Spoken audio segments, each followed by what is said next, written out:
Ini mana Pak? Sini.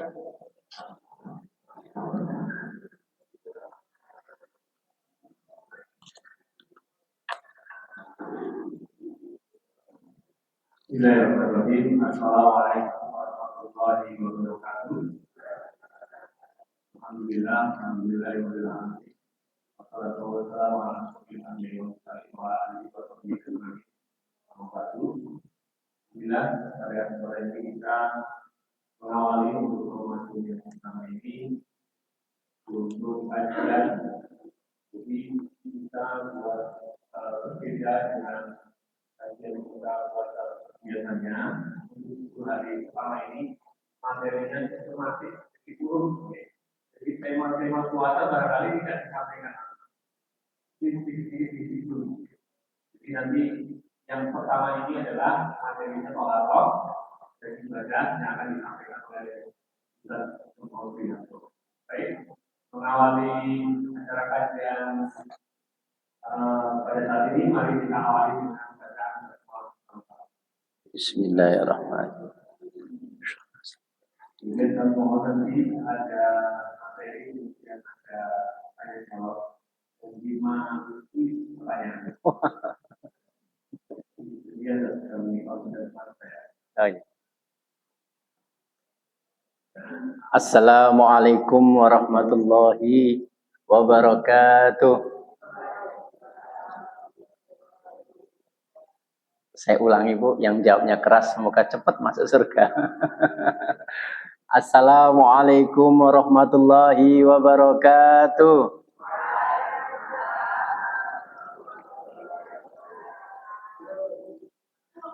Innal hamdalillah nahmaduhu wa nasta'inuhu wa nastaghfiruh wa na'udzu billahi min shururi anfusina wa min sayyiati a'malina.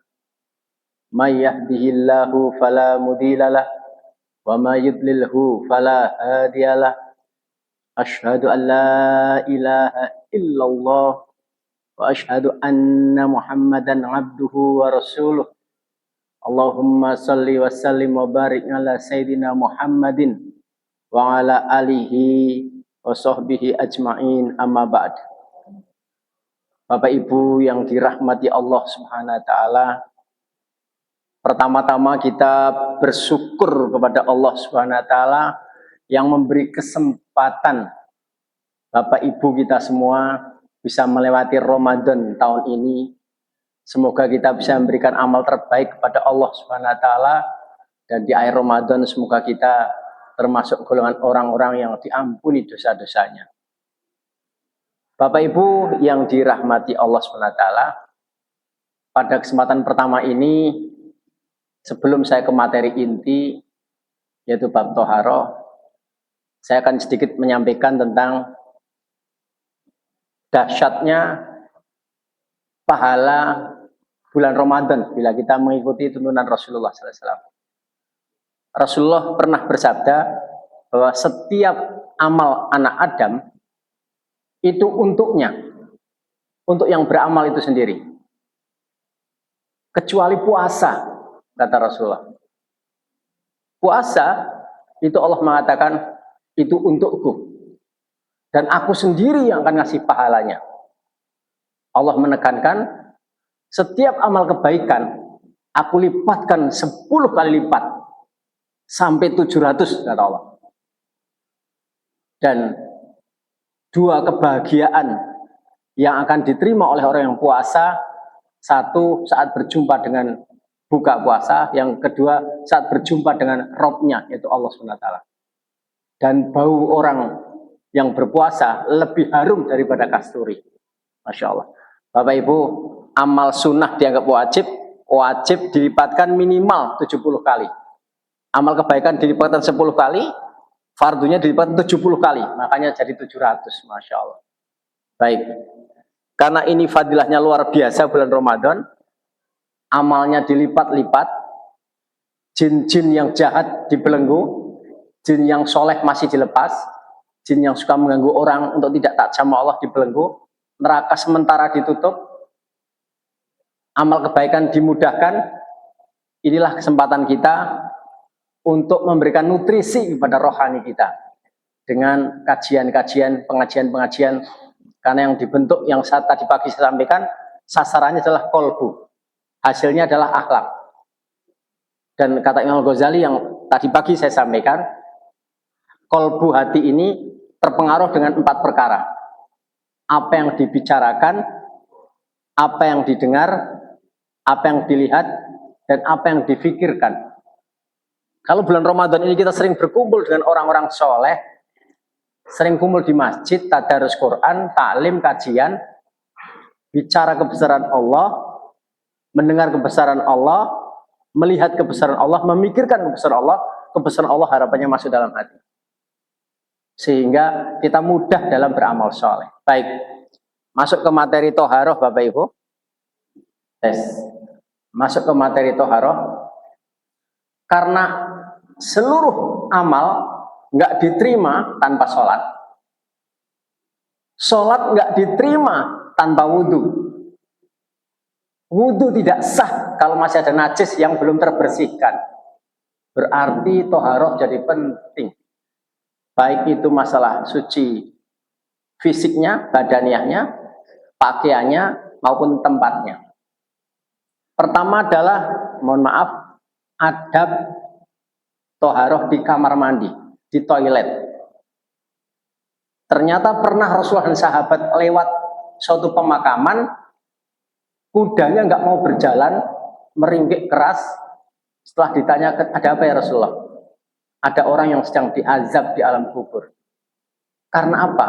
Karena urusan toharoh. Masya Allah. Jadi banyak orang disiksa kubur karena perkara toharohnya. Karena sholatnya nggak diterima sekian puluh tahun gara-gara dia menyepelekan toharohnya. Wudhunya nggak sempurna karena masih ada najis yang belum terbersihkan. Berarti penting atau penting Bapak Ibu toharoh? Sangat penting.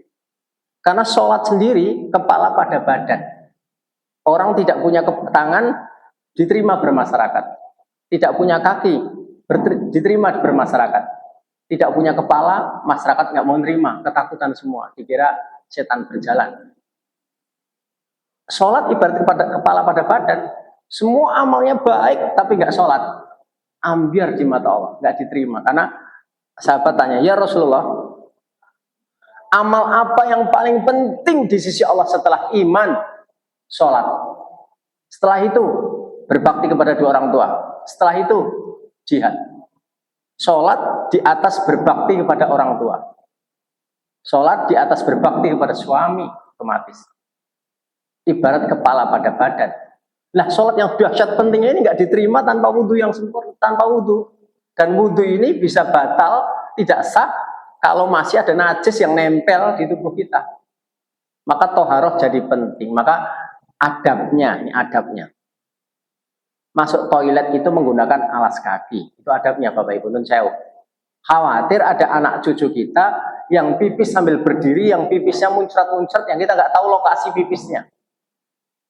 Anak-anak yang sudah makan, sudah tidak menyusui, pipisnya sudah najis, itu kadang-kadang ada yang terburu masih kecil, entah orang tuanya kurang mendidik dengan keras agar pipisnya jongkok, atau entah lupa belum menyampaikan, atau anak ini kurang konsentrasi saat dibilangin orang tua dan di TPA serta di sekolah, sehingga kencingnya masih berdiri, menyebabkan muncrat-muncrat di tembok dan di beberapa lantai di toilet rumah kita, anak cucu kita, atau keponakan yang di rumah. Sementara bapak ibunya masuk toilet nggak pakai alas kaki, tidak sesuai adab yang disarankan Rasulullah, tapi kaki telanjang. Khawatirnya setelah wudhu dia menuju ke arah pintu, di depan pintu itu ada percikan najis dari anak cucu kita. Telapak kaki kita kena lagi. Sudah wudhu padahal wudhunya berarti nggak sah, kena najis. Nggak tahu mas, nggak tahu terus sudah ada ngingetin terus hati-hati atau tetap nekat begitu. Nekat begitu terus, nah itu berarti tidak hati-hati. Maka pertama Bapak Ibu nun sewu, diusahakan di toilet, bukan kamar mandi, jadi aslinya itu toilet kamar mandi itu harusnya adabnya itu dipisah. Tapi rata-rata tempat kita satu kamar itu ya kamar mandi ada toiletnya. Karena adabnya beda sebenarnya. Adab di toilet itu harusnya tetap pakai penutup kepala supaya nggak dikencingi oleh setan. Doanya kan Allahumma inni a'udzubika minal khubuthi wal khaba'its. Terlindung dari godaan setan laki-laki dan setan perempuan, jin laki-laki dan jin perempuan. Nah, di kamar mandi kita keramas, otomatis kan buka tutup kepala. Sementara di toilet adabnya nutup kepala untuk buang hajat. Berarti harusnya dipisah, harusnya. Tapi kalau sudah terlanjur dikumpulkan ya tidak apa-apa, yang penting diusahakan menggunakan alas kaki. Usahakan lantai kamar mandi jangan pilih tegel yang licin. Dan usahakan alas kakinya pun beli yang keset, yang tidak licin, supaya nggak kepleset. Alhamdulillah ada kok, ternyata banyak tegel yang tidak bikin pleset dan banyak juga sendal yang tidak bikin kepleset gitu. Banyak ternyata. Sendal-sendal kita beli di Indomaret itu lumayan keset, yang 50 ribuan itu. Itu cukup untuk tidak membuat pleset. Tapi ada jenis-jenis sendal yang licin yang kena lantai agak melumutin dikit itu kepleset. Tapi ada yang tidak. Jadi kita milih yang aman untuk orang tua supaya nggak kepleset. Pertama di dalam kamar mandi, doa adabnya masuk dengan kaki kiri, keluar dengan kaki kanan. Doanya Allahumma inni a'udzubika minal khubuthi wal khaba'its waktu masuk. Waktu keluar ghufranaka. Alhamdulillah adhaba 'anil ada wa afani. Itu doa keluar. Doa masuknya tadi, doa keluarnya seperti tadi. Di dalam kamar mandi, di dalam toilet, khususnya toilet, tidak boleh terlalu lama, secukupnya. Tidak boleh sambil baca koran, ngerokok kelamaan. Karena kalau yang ngerokok ini mendolimi orang yang berikutnya, dia pelepeken, senapas. Kita masuk, laki-laki masuk toilet, ngerokok, masuk berikutnya orang yang asma, dia kambuh meninggal di dalam gara-gara perokok sebelumnya, kan kasihan. Makanya penting di kamar toilet terutama adab toharoh ini secepatnya. Jangan mencari ilham di dalam toilet, karena setan itu sedang ngasih bisikan-bisikan luar biasa. Jangan habis marah sama suami atau marah sama istri di toilet nongkrong kelamaan, itu nanti dapat ide-ide untuk ngomong nyakitin lagi keluar. Secepatnya keluar. Taruh nun sewu.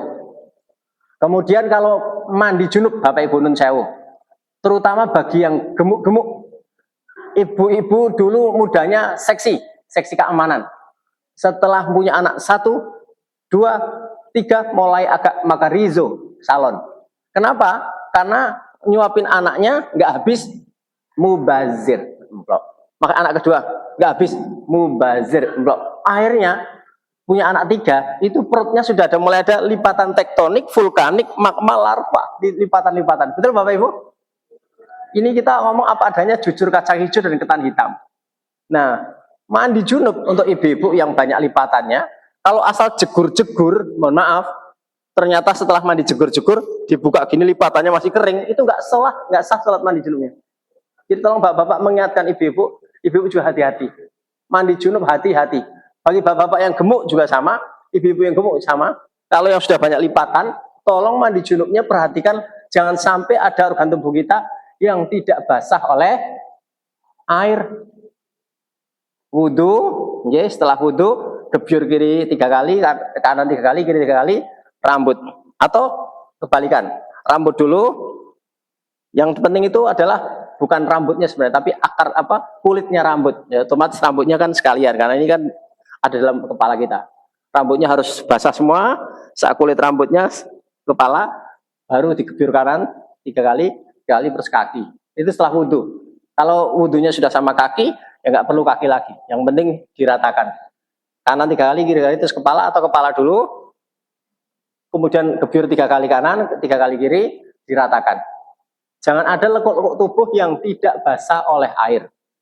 Ini penting masalah toharoh. Perhatikan, jangan disepelekan.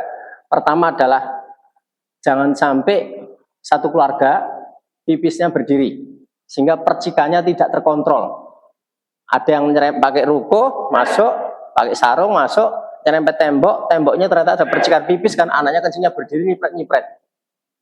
Jadi penting nasihatin anak cucu, ponaan, pipisnya jongkok. Kemudian sebelum pipis adabnya disiram dulu, disiram. Mau dipipis supaya nggak nyipret, kemudian disiram lagi, seperti itu. Pakai sendal, alas kaki, silahkan usahakan yang tidak licin supaya nggak kepleset. Ya, ada adab di dalam kamar mandi, perhatikan baik-baik, hati-hati karena ini menentukan sah tidaknya wudhu, Bapak Ibu. Baik, toharoh nanti kita garis besarin saja, berikutnya kita tanya jawab. Yang berikutnya wudhu. Wudhu, pertama diusahakan menggunakan airnya jangan besar-besar gelontorannya. Semakin sedikit, ulama mengatakan semakin khusyuk. Kalau pengen sholatnya khusyuk, salah satu, masih banyak cara. Harus tahu artinya, jangan terburu. Salah satunya adalah menggunakan air wudhunya secukupnya, walaupun menggunakan air laut, kata Rasulullah. Jangan mubazir, karena innal mubazir ikhwanis syayatin. Mubazir itu temannya setan. Jangan sampai mau sholat, wudhunya jadi teman setan dulu. Yaitu mubazir. Kan banyak di masjid-masjid jami yang besar, di Wonosobo itu, jadi sudah tidak dalam posisi wudhu, sudah gini, tapi itu masih begitu. Berapa liter satu orang, Bapak Ibu? Berapa ember satu orang? Nah, kalau ratusan orang, boros banget gitu. Jadi secukupnya, basuh tangan, kanan kiri, kumur sama hidung bareng, mencew. Matmadoh itu dikumur-kumur. Matmadoh, disunahkan matmadoh, disunahkan istinsak itu masukkan air dalam hidung. Karena banyak jin bersembunyi di belakang, di dalam hidung. Dan sewu. Gini. Masukkan ke hidung sedikit, nggak usah sampai terlalu ke dalam, semampunya. Lalu dikumur-kumur, istinsar. Istinsar itu disemprol ke. Gitu, ini. Sebelah kiri. Jangan terlalu ke atas, nanti nyipreti muka tetangga. Nah, itu mukanya sebelah kena. Jadi gini, matmadoh, istinsak dalam hidung, istinsar 3 kali. 1 kali sah, 2 kali sah, 3 kali sah, sahih semua. Tapi yang paling sahih, lihat situasi. Kalau ternyata di daerah yang kekurangan air, sekali cukup, sekali cukup, menghilangi mubazir. Tapi daerah yang banyak air 3 kali lebih sempurna. Setelah kumur, muka. Ambil airnya, muka dari tumbuhnya rambut. Dari tumbuhnya rambut, bagi yang punya jenggot panjang, di sela-sela jenggotnya. Supaya kulit bagian jenggot ini kena air. Ini 3 kali. Kemudian air tangan. Perintahnya wudhu tangan adalah basuhlah tanganmu hingga ke sikumu, perintahnya. Jadi bukan gini dulu, kalau ini berarti basuhlah sikumu hingga ke tanganmu. Tapi gini, basuhlah tanganmu hingga ke sikumu, baru gini. Lebih nggak apa-apa, lebih afdol. Sampai siku minimal, lebih nggak apa-apa. 3 kali, kemudian kiri 3 kali. Kata Rasulullah, dahulukan yang kanan, kemudian yang kiri. Ulama 2 penafsiran.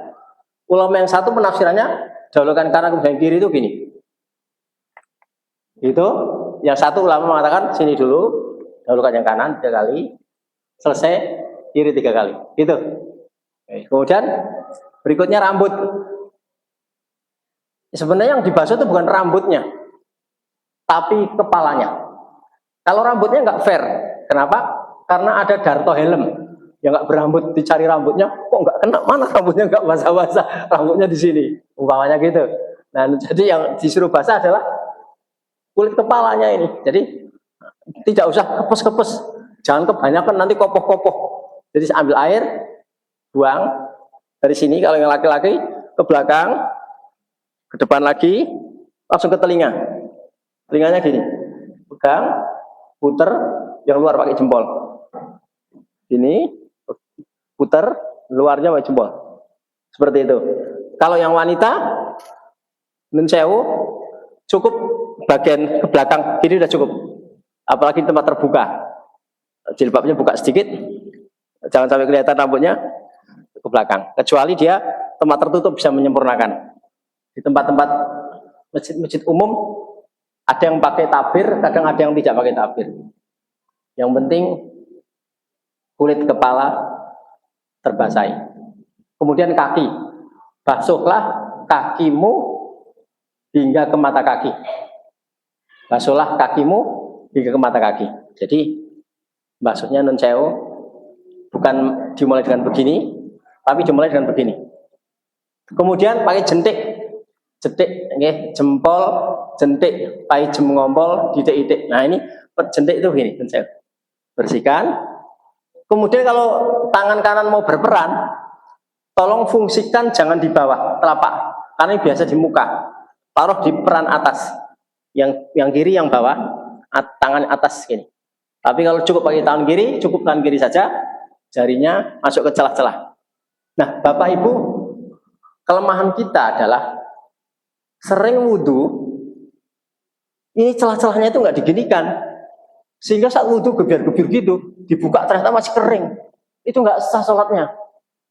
Masih kering itu, celah-celahnya masih kering, dibuka, astagfirullah, masih kering, gitu. Itu bahaya, kelihatan sepele. Termasuk non sewu, Bapak Ibu, bagi orang beriman, kalau bisa kukunya jangan seperti Wolfire, X-Men, kepanjangan, bisa untuk nyakar suami atau nyakar istri, jangan kepanjangan.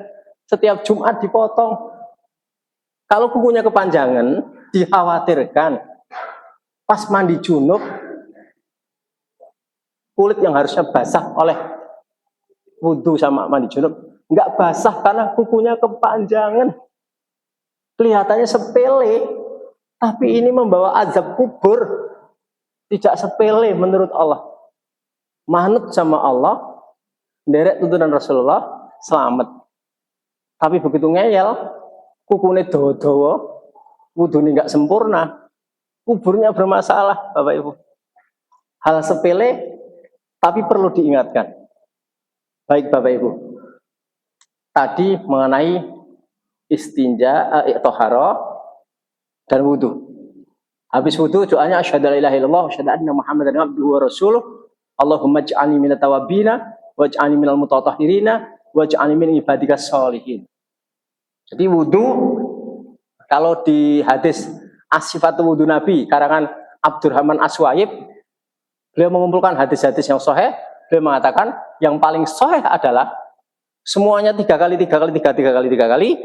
khusus rambut dan telinga sekali. Itu kata beliau. Semuanya 3 kali semua, kecuali rambut sama telinga sekali. Jadi sekali, sahih, boleh. 2 kali, boleh, sahih. 3 kali, boleh, sahih. Yang paling sahih, mutawatir, sanadnya banyak. Itu yang semuanya 3 kali, kecuali rambut dan telinga cuma sekali.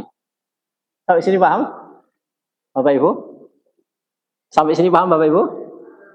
1 kali, boleh. 2 kali, boleh. 3 kali, boleh. Ada hadisnya semua ini. Yang paling sahih, bukan berarti yang paling sahih, berarti yang lain salah, bukan.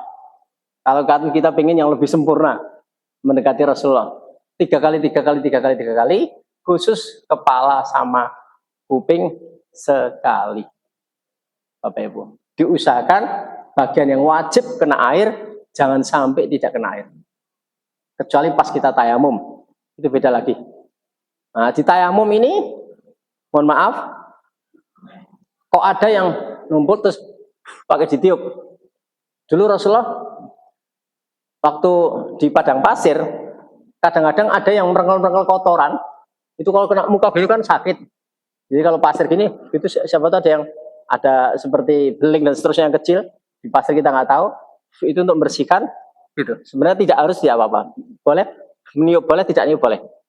Nah, usahakan pakai tembok, ini tangan, tembok lagi, muka, terus tembok lagi, ini dari sini. Kalau tayamum setelah tangan tadi, muka, tangannya gini, set, balik, set, itu doang. Kan depannya sudah tahu, saya. Setelah muka selesai, sekali saja cukup, set, dari sini, luar dulu, set, dibalik, set, seperti itu. Sekali, sini juga sama, luar dulu, set, balik, set, itu doang, selesai. Bapak Ibu, tayamum, semua simple, oke. Bagaimana kalau nggak ada air? Terpaksa pakai batu. Nah, batunya 3. Agak lebih repot. Kasusnya adalah saat jamaah dakwah dulu dikirim ke Madura tahun 90-an, 91. Itu di daerah yang airnya sangat susah sehingga pasukan dakwah ini membuat mau buang air hajat itu harus ngeduk kebun dulu terus pakai batu. Kemarin kami di Afrika di daerah Tandus seperti 40 tahun Indonesia yang lalu, wudhunya harus mompa air sumur, sumurnya jauh dari masjid, mompa dulu pakai cerek plastik dan nya pakai jumbleng. Aromanya harum sekali karena pakai jumbleng. Luar biasa ujiannya. Jadi kami harusnya target 4 bulan, 3 bulan pulang karena nggak kerasan. Ini paling nikmat di Indonesia. Masya Allah, paling nikmat di Indonesia. Makmur jibar-jibur, makan tanpa sendok.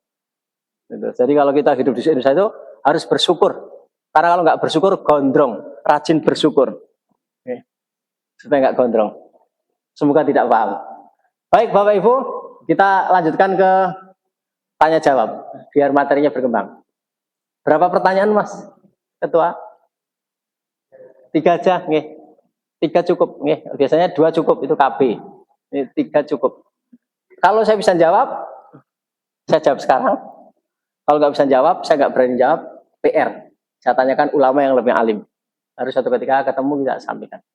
Boleh monggo Bapak Ibu yang mau bertanya. Silahkan. Oh, jadi.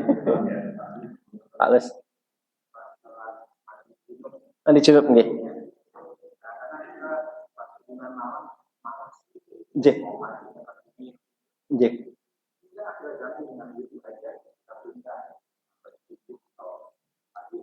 Siap.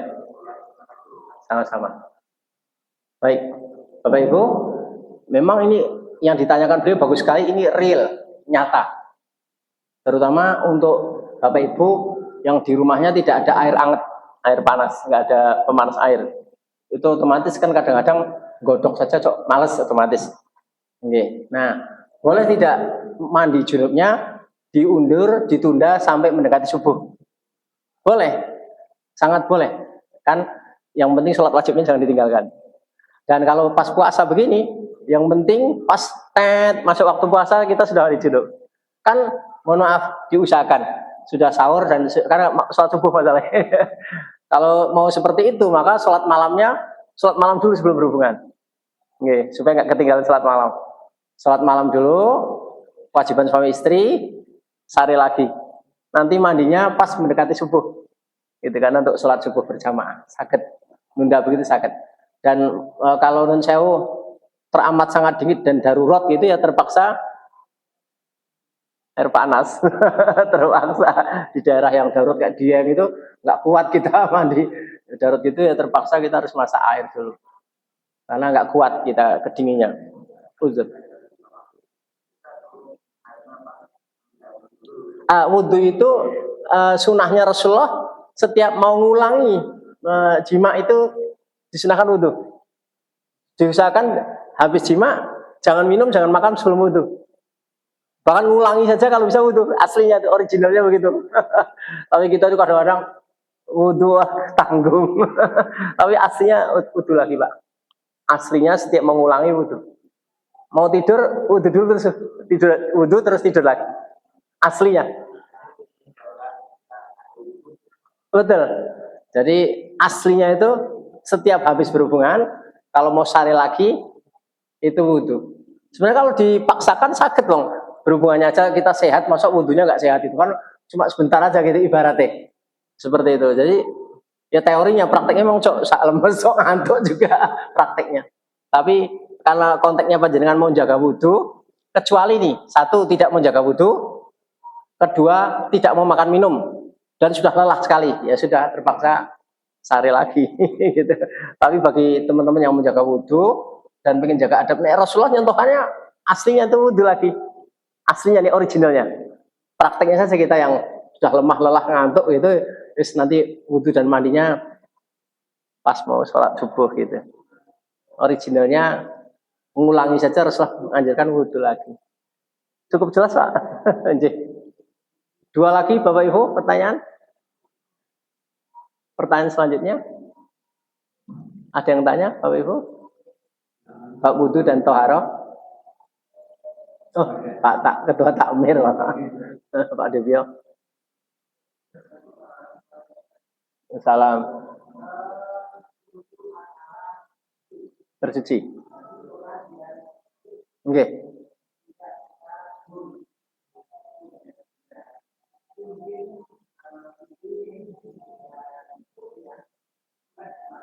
Nih.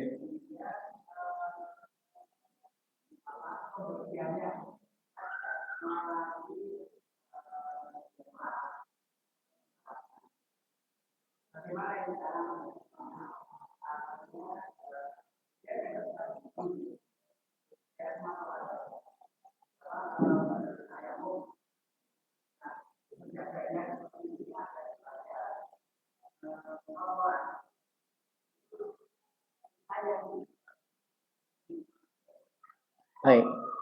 Bapak Ibu, kasus tentang merawat orang tua yang sepuh yang ada di rumah kita, yang sudah tidak bisa bergerak, pipis di lokasi, ini luar biasa, ekstra pahalanya besar sekali.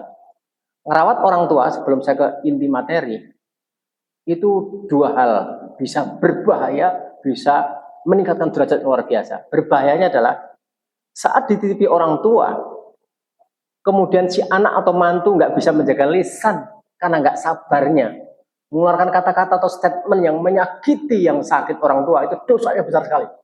Jadi merawat orang tua malah jadi kedurakan yang luar biasa gara-gara nggak bisa jaga lisan. Ibu yang repoti gitu, terus ibu sakit, bisa gitu, bahaya itu. Ibu nggak ridho, Anda mati dalam keadaan ketidakridhoan ibu, bahaya. Makanya kalau sanggup merawat ibu, rawat bapak, tolong sebelum ke materi inti, sabar. Karena itu lahan yang luar biasa, dahsyat. Nah, termasuk merawat beliau saat menjaga agar tetap sholat. Karena sakit boleh tayamum, sakit boleh jamak loh. Yang boleh kosor hanya safar. Sakit nggak boleh kosor. Tapi sakit darurat itu boleh jamak. Kosor nggak boleh. Nah, karena dia wudhu nggak mampu, kalau mampu diwudukan, tapi kalau nggak berat, tayamum. Nah, tapi tayamum walaupun mudah, najisnya harus bersih. Nah, yang menjaga ini harus memastikan si fisik orang tua itu harus betul-betul bersih dari najis. Maka usahakan airnya kalau bisa yang cukup, biasanya Mbak Baskom kasih air hangat, lap gitu. Kalau bisa pakai cibuk, jadi supaya jangan kembali ke kotorannya kembali ke satu lokasi timbul lagi gitu, berarti najisnya menyebar. Kotorannya harus betul bersih, lapnya tidak cuma satu. Merawatnya ekstra sabar. Tapi kalau bisa betul-betul sampai beliau ridho dan paripurno, waduh pahalanya besar sekali. Pastikan jangan sampai ada najis yang tersisa, Pak Tamir. Karena Pak Tamir pasti sedang merawat orang tua juga. Jadi usahakan kalau najisnya di sini, ya ke atas sedikit membersihkannya. Gitu. Ganti bawahnya itu dikasih selemek yang anti air. Artinya air itu kesedot, diganti. Jadi kalau jam sholat, lihat lemeknya. Lemeknya sudah bau atau kotor atau basah, mungkin kena pup, itu harus dibersihkan sak lemeknya. Dari pinggang ke bawah dibersihkan, pastikan bersih, lemeknya sudah diganti. Satu orang kayaknya nggak bisa, harus dua orang, karena harus ngangkat punggungnya, supaya siapa tahu ada yang sakit punggungnya, kalau diangkat, satu nggak dilemek gitu. Satu agak repot, kalau siapa tahu dia berdiri itu sakit sekali kan, bisa harusnya lurus, nekuk itu sakit, nah itu kesulitan yang kalau sendiri. Untuk ngangkat satu nggak dilemek. Lemeknya diganti, tempatnya harus suci, badannya harus suci. Dan pastikan, kita hanya bisa berikhtiar memastikan. Selanjutnya serahkan ke Allah SWT. Kan sudah ikhtiar. Kalau ada satu di sini ya nggak kelihatan, kita udah nggak tahu. Kita yakin sudah memastikan nggak ada kotoran tersisa di tubuhnya. Wah itu luar biasa. Pahalanya nih besar. Saya pernah alami sebelum bapak ibu meninggal. Karena orang tua saya telepon saya harus pulang, hanya ngerawat mereka 2 tahun, meninggal satu persatu. Dan pengen matinya itu bersama saya, tidak pengen kakak-kakak saya tuh. Itu kan pilihan mereka. Dan itu bersyukur dipilih untuk merawat mereka sampai situ. Satu lagi pertanyaan Bapak Ibu, pas mendekati detik-detik proklamasi. Bu. Waalaikumsalam warahmatullahi. Ada mic Pak? Kiai Pak? Enggak. Napa? Tato, nggih. Nggih. Oke. Nggih. Cuma itu pertanyaan. Oh, nggih, Masya Allah. Pertama sebenarnya tato itu diharamkan Allah SWT. Karena dengan tato itu dimanapun tempatnya mandi junub jadi nggak masuk tuh meresap airnya. Apalagi kalau pakai tinta. Tapi kalau Allah itu Maha Pengampun dan Penyayang, darurat sebelum dia masuk ke laser, sebelumnya kalau bisa usahakan cari laser yang nggak sakit. Ada loh ahli-ahli ruqyah yang memberikan laser gratis untuk menghilangkan tato itu ada. Itu diupayakan juga, mohon. Sebelum itu terjadi sambil ikhtiar, minta ampun sama Allah. Karena itu nggak meresap itu sebenarnya, aslinya tuh. Karena kalau itu pakai tinta, nggak tembus itu. Aslinya tuh, originalnya itu kalau mau jujur nggak tembus itu. Karena ada penghalangnya tadi. Masuk ke pori-pori terhalang oleh tatonya. Tapi kalau sudah terjadi, sudah ada tato, ikhtiar dulu. Ikhtiar untuk menghilangkan. Sebelum itu hilang, minta ampun sama Allah. Semoga diterima Allah wudunya. Minta ampun sama Allah. Karena tato itu larangan. Banyak teman-teman yang bertato sebelum bertato harus disadarkan bahwa hidup itu indah. Manusia itu diciptakan sempurna sudah dengan keindahan. Jangan digambari lagi. Nanti Allah nggak ridho dengan tubuh yang Allah telah berikan kesehatan. Apalagi ada yang tato di muka. Gimana cara membersihkannya? Ya hanya minta ampun sama Allah. Mohon agar wudhunya diterima sama Allah SWT. Tidak ada jalan lain kecuali satu bertobat. Dua memohon agar dengan apa adanya itu wudhunya diterima dan disahkan oleh Allah SWT. Kan sebenarnya sah atau tidak itu terserah Allah aslinya. Allah ngasih syarat-syarat. Dalam kondisi darurat, mau bagaimana lagi darurat namanya? Darurat itu sudah kecuali belum ikhtiar. Maka saya sarankan Bapak Ibu yang punya anak, ponaan, cucu atau siapapun yang ada yang mungkin mudanya pernah dugal bertato, ikhtiarkan. Searching ada jasa penghilang tato. Sakit dikit tapi menyelamatkan di alam kubur, masyar, syirat, akhirat. Karena kita nggak tahu janjani diterima nggak sih gitu kalau wudhunya terhalang. Nah kalau wudhunya terhalang jelas-jelasan kan tinggal dibersihkan di luar. Nah kalau di dalam, nah itu jadi berat. Nah kalau saya bilang nanti enggak ternyata Allah terima kan saya berarti menutup rahmat Allah, kasihan beliau. Kan gitu kalau sudah bertobat yuk. Yang penting sambil beristighfar, berharap kepada Allah diterima, sambil ikhtiar searching di Google jasa penghilang tato. Ibu apakah cukup jelas jawaban saya? Atau belum puas? Bagaimana Bu? Mau tanya apa lagi? Yang tato tadi? Waktunya aja. Saya kira cukup nih Bapak Ibu karena ini persiapan untuk buka puasa insya Allah. Baik. Oke. Siap. Baik. Bapak Ibu saya mau tanya, wudhu sekali sah, 2 kali sah, 3 kali sah. Yang paling sahih adalah yang milih jenengan. Yang paling sahih pilih kan? Itu yang milih Pak Dayat. Yang paling sahih? Cuma gitu jawabannya? Ada yang lebih lengkap? Yang saya tanyakan saya perlurus, wudhu sekali sah. 2 kali sah. 3 kali sah. Tapi yang paling sahih menurut dalil yang mutawatir adalah, silakan pilih, tunjuk tangan siapa yang bisa.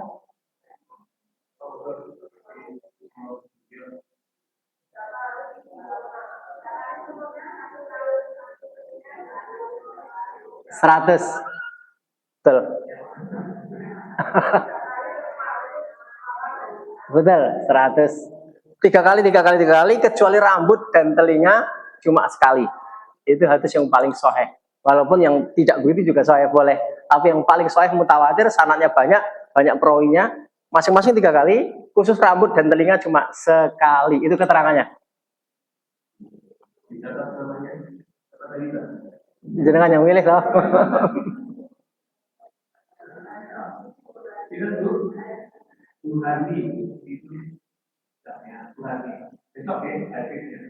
Satu lagi, siapa yang bisa doa keluar dari toilet yang lengkap?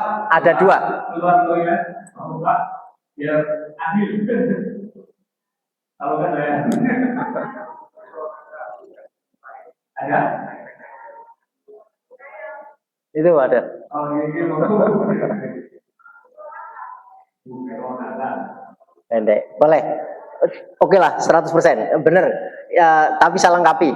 Ghufronaka alhamdulilladzi adhaba 'anil ada wa afani. Coba kita ikuti sama-sama. Alhamdulillahilladzi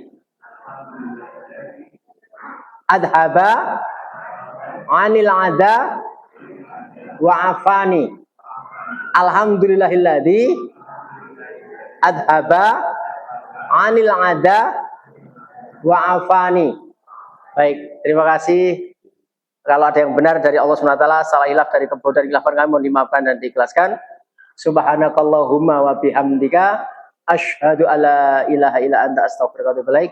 Wabillahi taufiq wal hidayah. Assalamualaikum warahmatullahi wabarakatuh. Terima kasih Ustaz Joko. Allah untuk besok materinya tentang sengaja kain semuanya akan diisi oleh Ustaz Afiasa. Terima kasih satu sekali lagi dengan berjalan. Alhamdulillah.